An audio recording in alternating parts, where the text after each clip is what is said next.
Welcome to the Razors Inc. podcast with your host, Jonathan Farini. In our last podcast, Dr. Jonathan gave a prescription for fixing prime time on network TV. But what about after prime time and late night TV, which seemingly hasn't evolved in 50 years? Is there a fix for that? So pour yourself a drink, pull up a chair, and hear Jonathan's take on movies, television, and today, Part 2 of Dr. Jonathan's prescription for network TV, the late night edition. At like Part 1, a solution has been under your nose all along. Here's your host, Jonathan Farini. When I was a kid in the 60s and a teenager in the 70s, Johnny Carson was the king of late night. He began the show in New York in 1962 and moved it to Burbank in 1972. It was originally 90 minutes long and was reduced to 60 minutes in 1980. Steve Allen and Jack Parr preceded Carson, but Carson made The Tonight Show a household name. And now, ladies and gentlemen, here's Johnny. Well, this is a nice day today. Beautiful weather out here in California.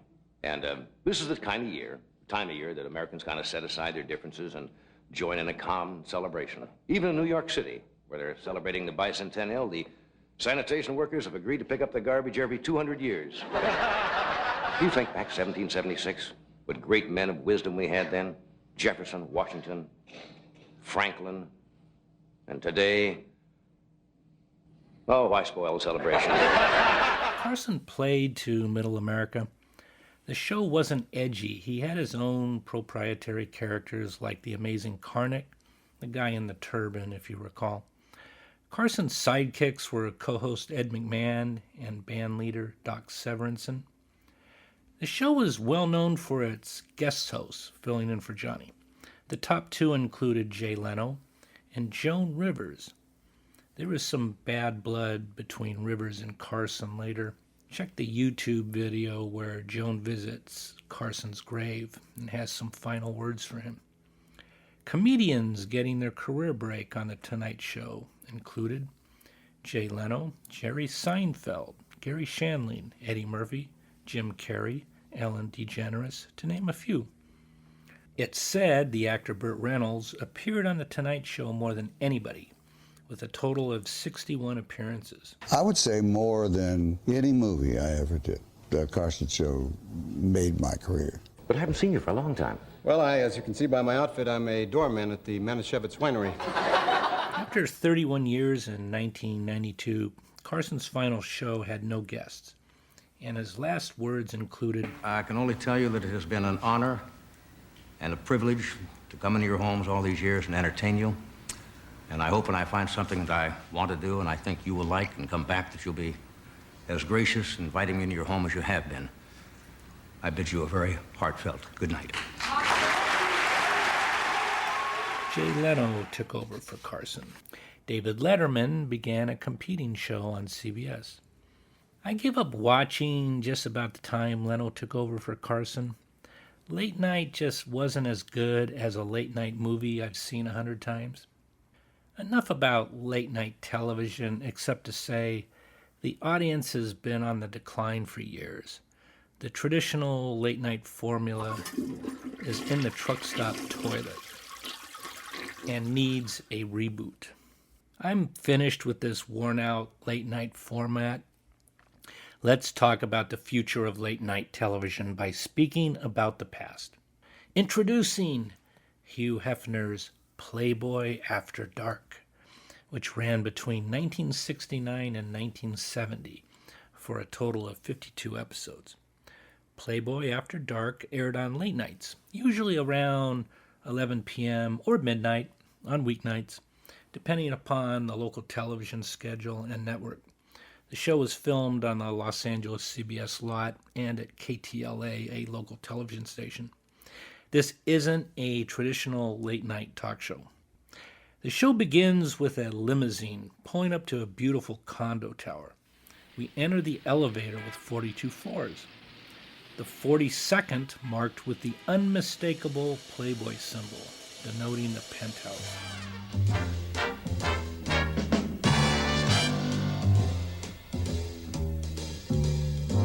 theme music is very sophisticated, like the show, subtly titled Playboy's theme, and composed by jazz pianist Cy Coleman, composer of Sinatra's Witchcraft and other standards.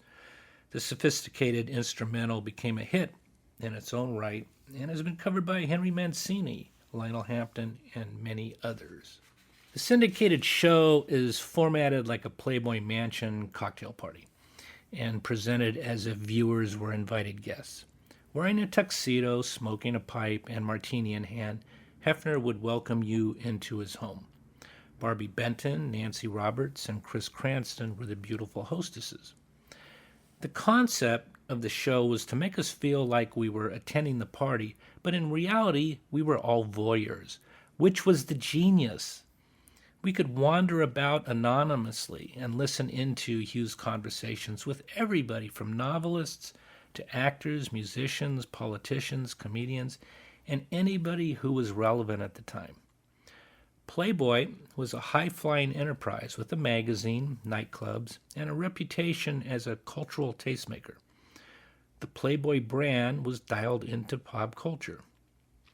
Here's a partial list of the guests over both seasons. Listen to the variety and ask if you would like to be invited to the party. I would. Season 1, Bill Cosby, Tony Bennett, Roman Polanski, and Sharon Tate. Joan Baez, Sammy Davis Jr., Jerry Lewis, Don Rickles, The Grateful Dead.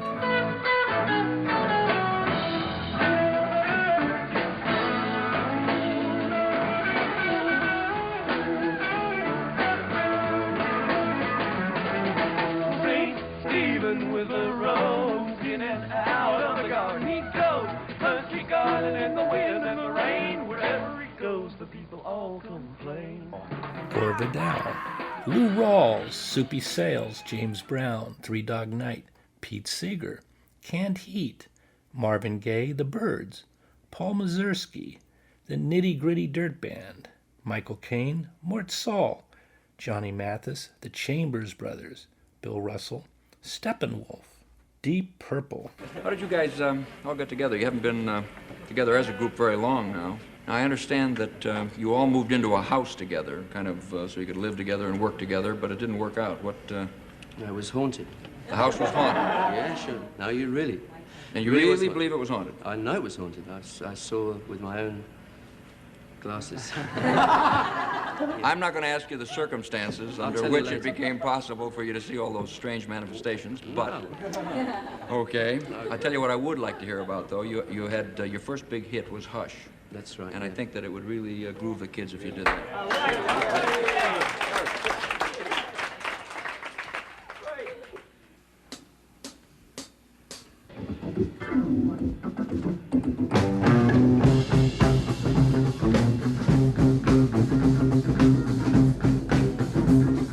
Season 2, Sonny and Cher, Ike and Tina Turner, Patty Duke, Tony Bennett, Grand Funk Railroad, Tony Randall, Joe Cocker, Linda Ronstadt, Milton Berle, Smokey Robinson, Trini Lopez, see my podcast, Trini Lopez, Sarah Vaughan, Country Joe and the Fish. I had an opportunity to meet the drummer of Country Joe and the Fish. He's a successful real estate appraiser today. Mel Torme, Bill Medley, and George Carlin. George, why is it that New York accents always seem to get a laugh? Well, they don't get a laugh in New York. A lot of your southern accents get a laugh in New York. Hi, how are you? Get them out of here. I don't know, New York accents have always sounded kind of stupid a little bit. You know, this guy always sounds a little stupid. When I grew up in New York, one thing we noticed early in life was that all New York policemen had the same voice. Have you ever noticed it? Identical, if you ask them for directions. Or a policeman on television describing an arrest, where they love to use big words. My partner and I, Patrolman Ryan, we observed the accusee emerging from the apartment house. We surveilled the perpetrator and arrested him on a 501. And what's a 501? That was the number of the apartment house he came up. Do you think a 60-minute show, less commercials, filled with talent like I mentioned, will fly fast? It did, and left us wanting for the next episode or party. Hear that, network programming executives? Viewers left wanting more, waiting for the next episode? Brand loyalty, eyeballs, equal ad sales. Here's my pitch, network television. Fire your late-night host and brand a new show titled Cocktail Party. It will run weeknights at 11 with a different host each show. A celebrity, man or woman. We can build a set which can resemble a variety of different designs, resembling the personality of the host. We'll mount cameras and mics strategically to pick up every conversation and movement of the guests, which, I suggest, will not be scripted.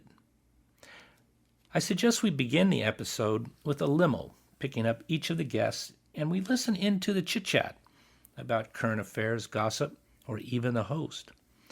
The celebrity guests approach the door and are greeted by the celebrity hosts. Perhaps we don't even know who the celebrity host is, a surprise to the viewers. The viewers will mingle throughout the cocktail party while following a Steadicam, listening into a variety of interesting conversations, and perhaps catch a glimpse of celebrities sneaking off together or alone in a nook. This could be scripted, of course, but think about allowing the conversations and movements of the guests to occur organically.